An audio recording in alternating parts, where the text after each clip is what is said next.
Okay, this is the lecture video for MAT 1100. We're in section 2.4, and in this section we're going to be taking a look at how to convert from one unit into another unit. In your book on page 192, we have tables where we have all of our conversion facts. Notice that there are three different tables here.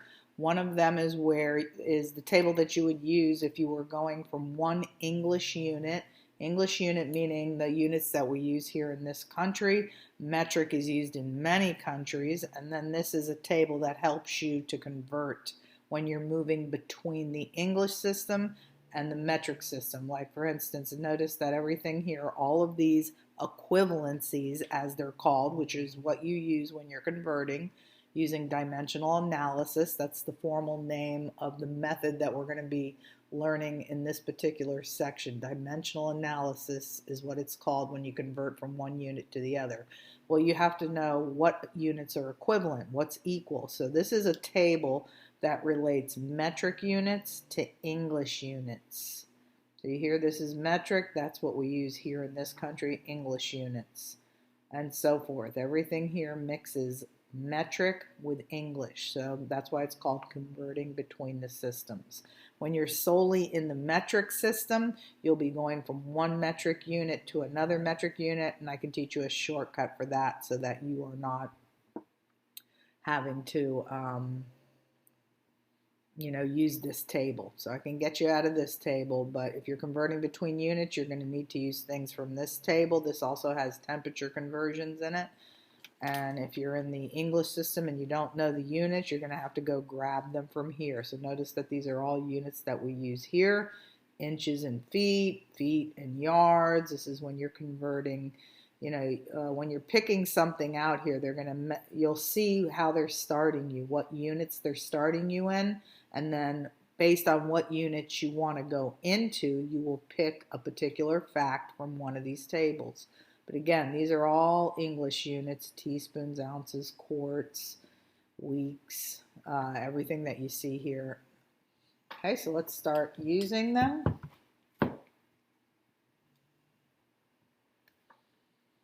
I just wanted to reiterate that in the metric system, the base unit just so you understand, the base unit for length is meter.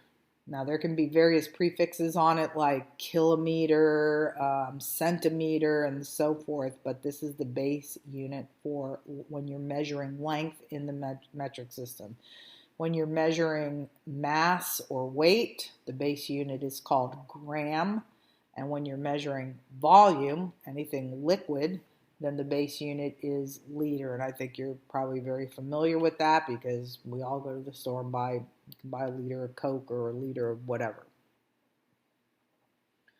Okay, in the English system, we don't use those same base units. I mean, in the English system, for length, we use units like inches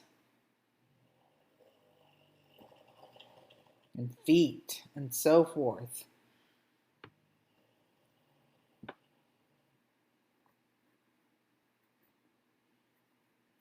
And these are just ways you abbreviate it. Here, this is written out. This is the abbreviation. Written out, abbreviation. Okay, when we're talking weight in the English system, we do pounds. And then that's abbreviated like this. And when we're doing volume, well, there's various ways that we can talk about volume in the English system, but one of the ways to talk about volume is to talk about, let's say, a teaspoon for measuring liquid. And we abbreviate that with this. Or tablespoons, or, we can go bigger and talk about quarts, for instance, or gallons. So these are all ways that we measure volume. And it would be abbreviated like that, and we can go all the way up to gallons. and that's abbreviated like that. So just different ways of expressing length, depending on which system you're in, different ways of expressing weight, pounds here, grams in the metric system, different ways of representing volume. Okay, so with regard to the metric system, in the metric system, you're going to see that no matter what the base unit is, there are these prefixes that they put on them. And those prefixes are mentioned here. Like you could have a kilometer, this is the abbreviation. You can have a hectometer, that's abbreviated like that. You can have a decameter, and a kilometer is 1,000 meters. That's what we're talking about over here. A hectometer means 100. A decameter means 10 meters. This is the base unit right here. It separates the big guys. These are the bigger units up here because 1 kilometer is really 1,000 meters. And these are all the smaller units.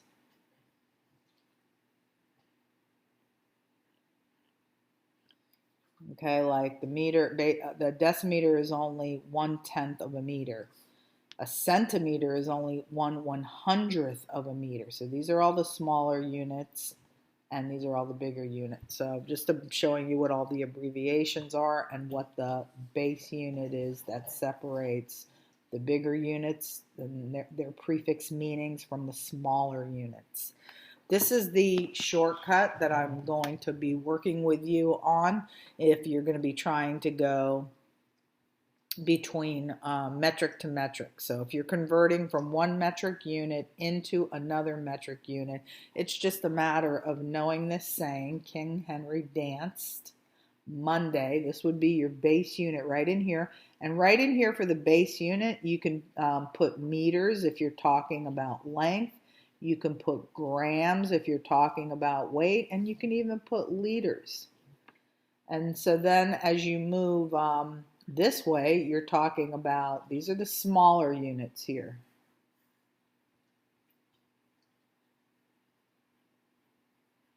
These are the bigger units. So if let's say you're talking about grams, this would be kilograms, hectograms, decagrams. If you're over here and you're talking about grams, let's say, this would be decigrams, centigrams, milligrams.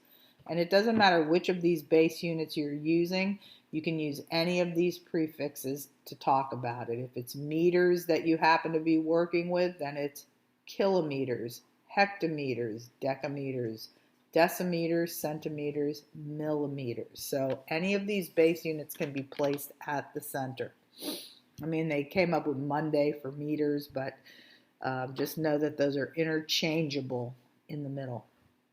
Okay, so King Henry danced Monday, drinking chocolate milk. You can maybe put that on your note card so that you can use it properly when you're going from one metric unit into another metric unit. I want to make sure that you know the difference between this abbreviation and this abbreviation.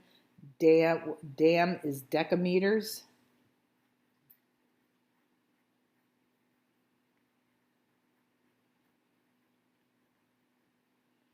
Whereas DM is decimeters.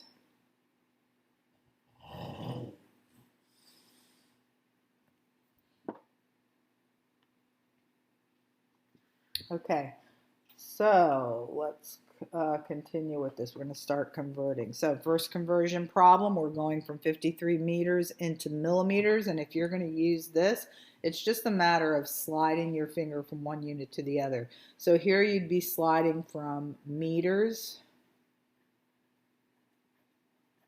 to millimeters. Okay, so what you want to do is observe where the decimal is in this 53. You're starting off with 53 meters. The decimal is said to be at the end when you don't see one. And I'm going to get this out of the way right now. So meters, this is where you're starting, and this is where you're ending. Just ask yourself, how many places do you have to move in this saying that we've provided? to go from meters to millimeters. So meters would be in the middle, and if you were going to go to millimeters, you're going to go slide one place, two places, three places to the right.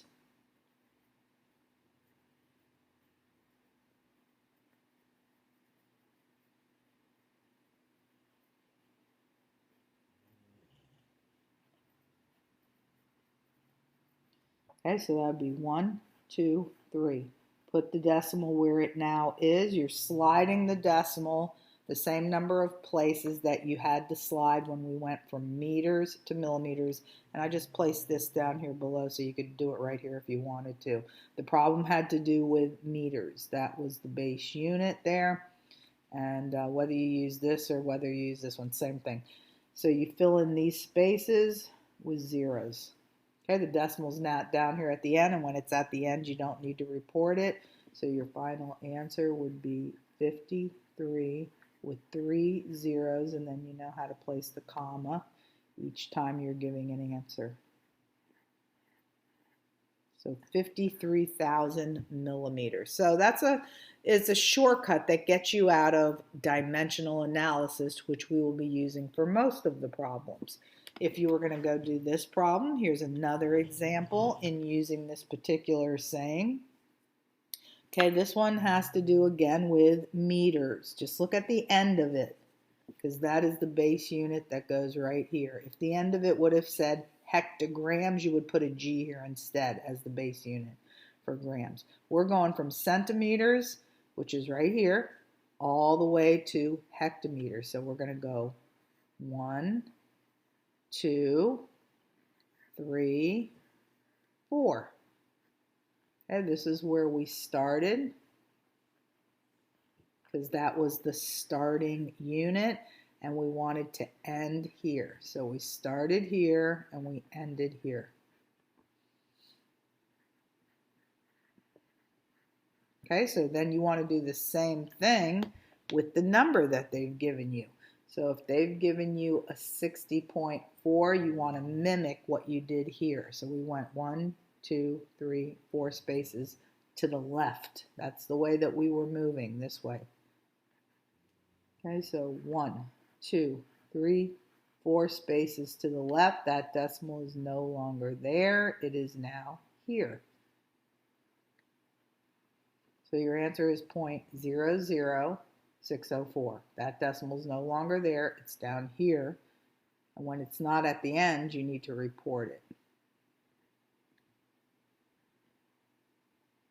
And they've already put the units there for you.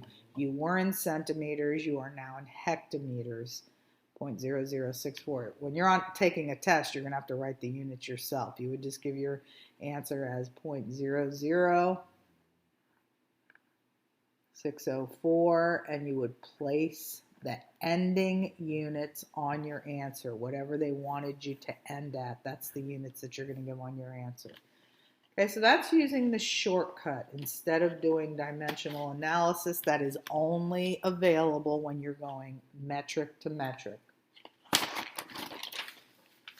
Okay, moving on to actual dimensional analysis. This is for the English system when you're moving from one English unit to another, or when you're going between systems. You're actually going to have to use the conversions on those tables on page 192. Some of them you may have memorized, and if you do, then you don't have to look on the table. Okay, so let's see. Possible unit fractions. We'll go into the conversion problems because I can show you this at the same time. So if you're converting from 40 inches to feet, you always want to start with the unit that they have started you with, which in this case is inches. So write that unit. Whatever they start you with, that's what you want to get rid of, because you're trying to move into a different unit. And when you want to get rid of a particular unit, that unit must appear in the numerator as well as the denominator, because the way you do dimensional analysis is you start with whatever they give you. You're trying to move into feet. So you're going to put this converter fraction right next to it. The unit that you want to get rid of must appear in the bottom and the top and bottom, in order for those units to cancel. The unit that you want to go into, you want to finish in this unit. So you're going into feet. That should go up here. Then you're going to want to know from the table in page 192, which this is written on page 192 if you don't already know it. There's 12 inches in 1 foot. 12 inches in 1 foot, and don't mix those up. If 12 is next to inches, it needs to be next to inches in this converter fraction. If 1 is next to foot, it should be next to the unit feet in your converter fraction. So when you're doing this in your calculator now, inches cancels with inches. You are no longer in inches, you're in feet, and now you just want to get the numerical value from your calculator. So you're just going to go 40 times 1 is 40 divided by 12. And you get 3.33. Okay, so you can give the answer like this if you're giving it in its exact form. Of course, you're going to want to reduce it though if you're going to give it in fractional form. So 4 would go actually into both of these, and you can reduce with your calculator as well. 4 would go into the top as well as the bottom, but I would just give it as a decimal. That's going to be easiest for you. It would be 10 over 3, but typically these are given as decimals. So just 3.33. If you're not clear about what to round to, then you can just ask me. I rounded to the hundredths place. Don't forget the units. They're part of the point. So if you want to eliminate anything, that unit should appear in the numerator as well as the denominator. See how it appeared in the numerator? And I made it also appear in the denominator. I don't have enough room to write that one out though. Okay, so that is our first dimensional analysis conversion. When I was doing the 2 metric problems on the previous page, we had a shortcut for that, and that's why we didn't have to deal with these converter fractions that are used when you're doing dimensional analysis. So we're trying to master this skill in this section. Okay, let's try it again. Convert between the 2 systems, metric and English. Therefore, you are using the third table on the bottom of page 192 that says converting between the systems. So we're going to start with 8 feet, and we want to go into centimeters. So let's see if there is such a conversion on that table. Okay, we're going to go to page 192 where those tables are. Here is our table. We are working with feet, and we want to go into centimeters. So feet into centimeters.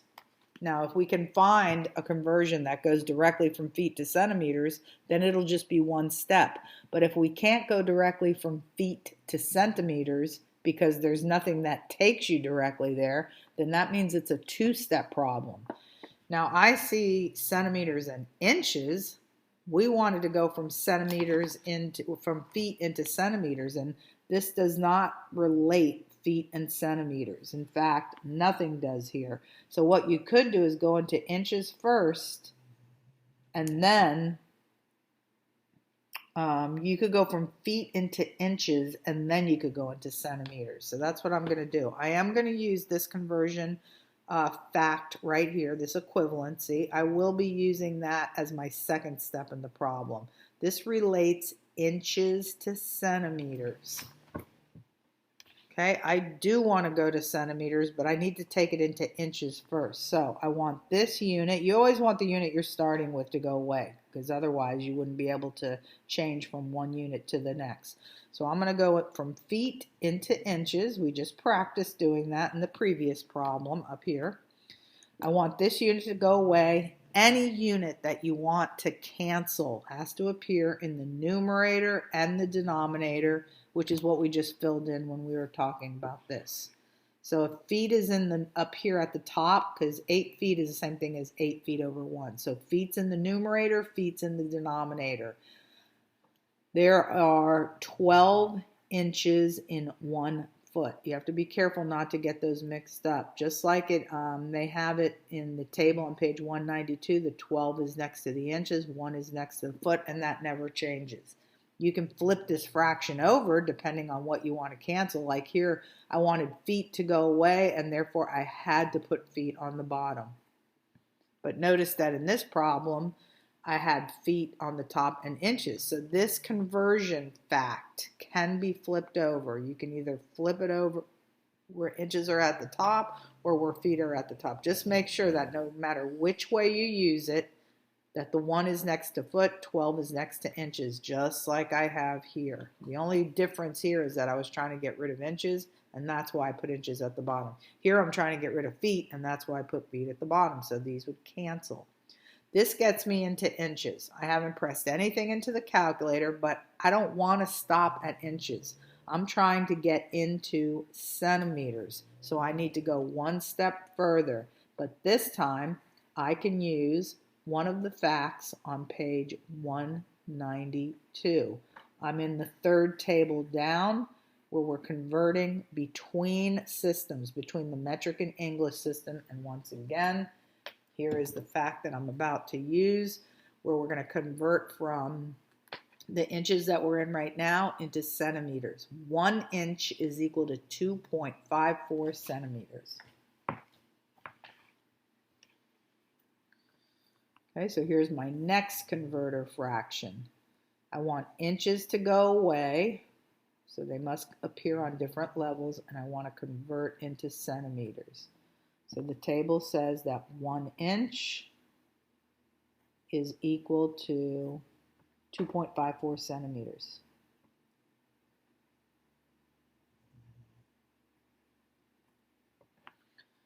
Okay, so when you're putting this in your calculator, inches will be gone at this point as long as that same unit appears top and bottom, and this is the unit that we're going to be in.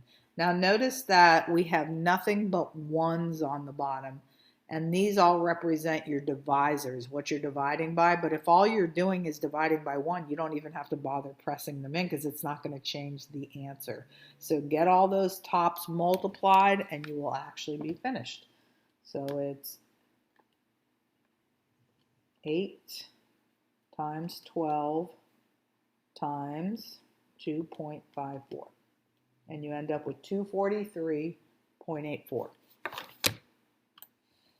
243.84. Okay, the units, feet canceled, inches canceled. This is the only unit that remains. So you've gone all the way from feet. We had to take a stop at inches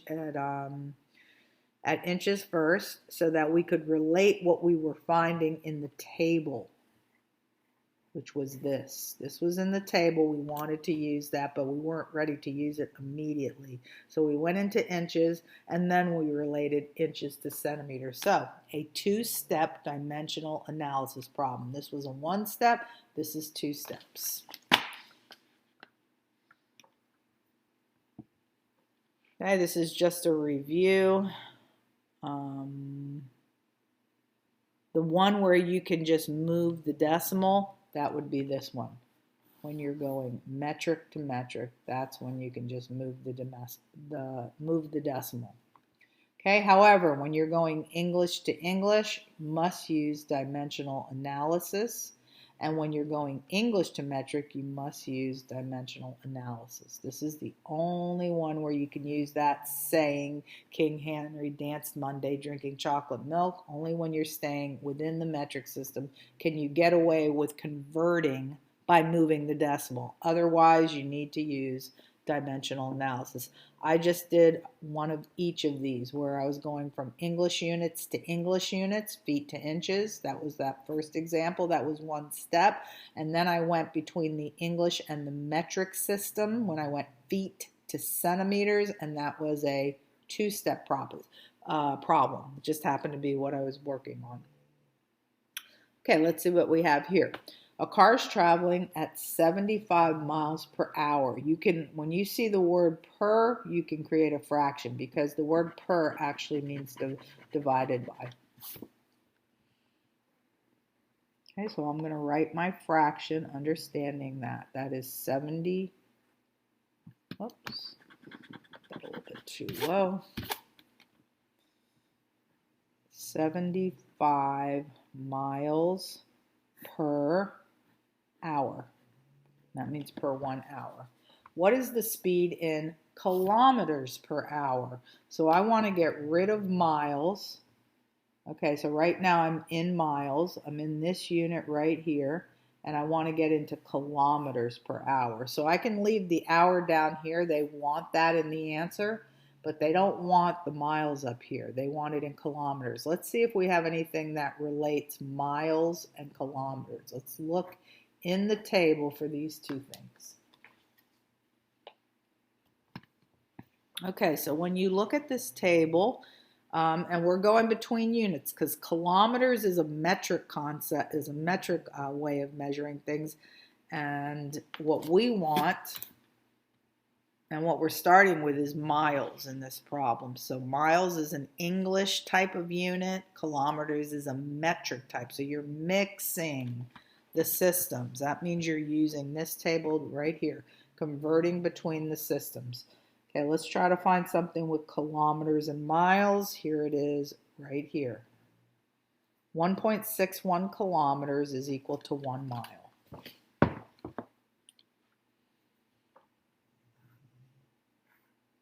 Okay, I'll write that right here. 1.61 kilometers is equal to 1 mile. Okay, remember, we want to get rid of certain units. And units that we don't want to get rid of, you can't get rid of them unless they appear in the numerator as well as denominator. I want these miles to go away. I want my answer to end up like that, kilometers per hour. So if I want miles to go away, it needs to be down here. If I want units to be, the units that appear in my final answer to be kilometers, then it has to be up here at the top. I just went to table on page 192 and I got this equivalency. That 1.61 kilometers is equal to 1 mile. So now go and put these numbers next to the units that you just wrote here. I specifically put miles down here so this would cancel with this because I knew I did not want miles in my answer. I want it to be like this, the way they've asked me to get it. Okay, so it's 1.61 kilometers for every 1 mile. Again, notice that there is nothing but ones as divisors, so you don't need to press them in. All you need to do is get this multiplied out. But at this point, miles are gone, and I'm left with the units of kilometers per hour, just like they wanted. So get this multiplied out, and you will have the final answer. I have kilometers left at the top. I have hours left at the bottom. Okay, so pressing this in, I have 75 times 1.61. Anything that's at the top, they're multipliers. The only things that you ever press the division sign for on your calculator is when you're trying to press in bottom numbers other than 1. So 75 times 1.61 is 120.75. Give exactly what you get. Do not round it off unless you're asked to do so. And again, you can always ask me about that if you're not clear.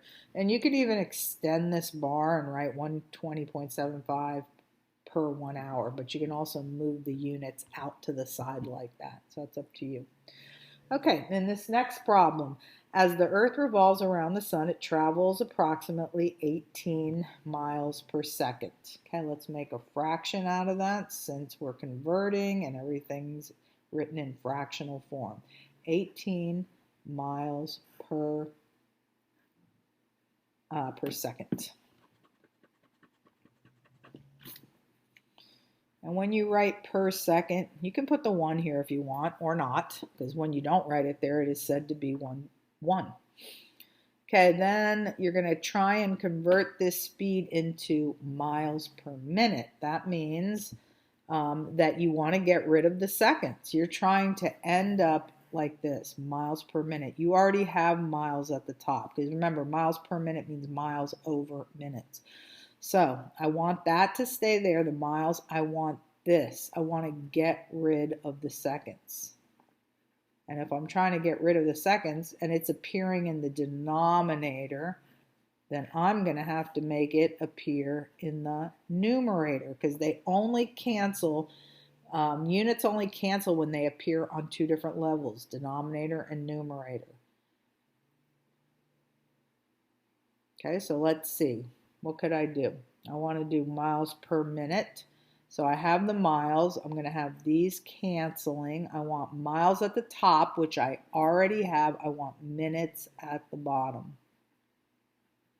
So I could do 60 seconds are in 1 minute. That way I have miles at the top and minutes at the bottom. So right now I have 18 times 60. My divisors are nothing more than ones. So I can just press in 18 times 60 and get 1,080. 1,080. Report your units at this point. It's the units or anything that haven't canceled out yet. Miles at the top, minutes at the bottom. So miles per minute. Okay, next. At this speed, how many miles will the Earth travel in 4 minutes? So you could just multiply by 4 minutes. And that would give you 1,080 times 4 minutes, because right now this is traveling 1,080 miles every 1 minute. So you want to multiply that by 4 to see what it's doing in 4 minutes. So times 4, and that would be 4,320.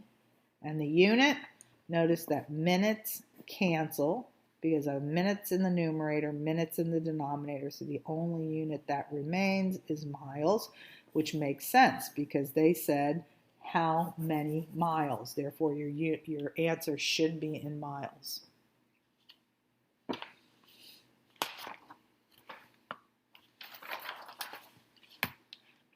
Okay, on this last page for section 2.4, we have a monument is 108 feet. How many inches is this? Fill in the blanks on the left with one of the ratios, then write your answer. So we have 108 feet. We want to know how many inches is this. Okay, so you're just picking one of these. Okay, but what I keep pointing out to you is that you may be starting with a particular unit. You'll be starting with a particular unit, and you're going to want that to go away. So if I want feet to go away, they have to be down here, because the only way any unit goes away is when that unit appears top and bottom. Inches is what you want to go into. You want to finish in inches. So you're going into inches. So that's going to be up here. What is the relationship between inches and feet? What is their equivalency? Well, 12 inches is equal to 1 foot. So that is the one that you should have picked right up here. Okay, if you were going to get the answer here, it would just be 108 times 12. Numbers that are at the top are multipliers. Only these things underneath the fraction bars are divisors, and they're only ones, so they're not going to matter. So 108 times 12, and that's 1296. Unit that's left, feet are gone, inches remains, and that's why that's the only unit left in the answer. Okay, last problem. A swim race has a total of 25 miles. Race officials want to mark the course every 500 yards with a buoy, including one at the finish line. The starting line does not need a buoy. How many buoys are needed? So we're in miles, and we want to mark off every 500 yards with a buoy. So somehow we're going to have to get into yards so that we can know how many buoys, because we need to know how many yards there are in 25 miles so that we can divide it up every 500 yards and put a buoy there. So first let's go miles to, let's see, what can we do?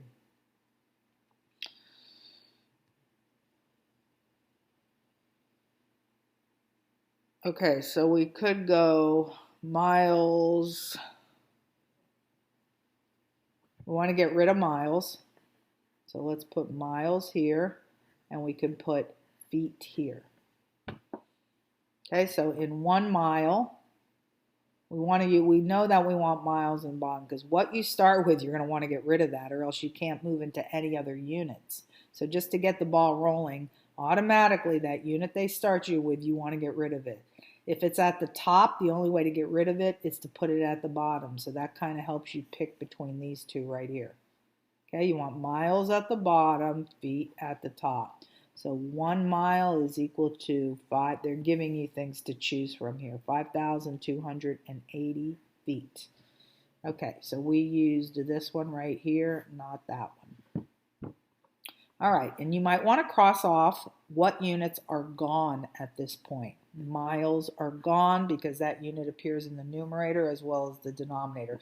So right now I'm in feet. I do want to get into yards. So that means I want feet to go away so that I can move into a different unit called yards. If feet is at the top, you should have feet at the bottom, and you want to go into yards. Okay, so let's see. There are 3 feet. Look how we have the units. Feet at the bottom, yards at the top. So they're trying to get you to select between those two right there. So I have feet at the bottom, 3 feet, 1 yard. Feet are gone at that point. I'm now in yards. Okay, so if I'm in yards, I chose this one right here. This is the one that was set up the way I wanted. I didn't need that one. Okay, now I want to figure out, once I get into yards, how many buoys I need. So right now I'm in yards. I haven't calculated any of this yet. I'll do that when I get to the final answer, but I have to make one more selection. Should I use this one, or this one? Okay, I want to end up with an answer in buoys. I want to know how many buoys I'm going to have to set down, knowing that I need to put one every 500 yards. So if I want to end up in buoys, not yards, that means I want yards to go away. So yards needs to go here, and the word buoys, which are just spacers that has to, in the water, that has to go at the top. And then I have 2 to select from. Notice that I want yards at the bottom and buoys at the top, so that means I'm going to want this one, not that one. So there's 500 yards for every 1 buoy. Okay, now I can put it in my calculator. Yards are gone at this point because that unit appears top and bottom, so that's what makes them cancel. And I'm just in buoys. I do have numbers at the top this time, as well as divisors in the bottom that are not ones. So for the first time of the examples we've done, you're actually going to have to press in those divisors. Get all the tops done first. So in this particular problem, I'm going to go 25 times 5280. 25. Okay, that's my top. 132000. Now start pressing in your divisors one at a time. So I'm even going to write that down here. I got 132000. That's what I got by just multiplying the tops. And now I'm going to press those divisors in one at a time. I'm going to press into the calculator, divided by 3, wait for it to give me an answer, and then I'm going to press in divided by 500. Just press them in one at a time. Divided by 3, there it is, divided by 500. And we finish with 88 buoys is what's going to be needed if you are spacing out the buoys every 500 yards. Okay, that concludes section 2.4.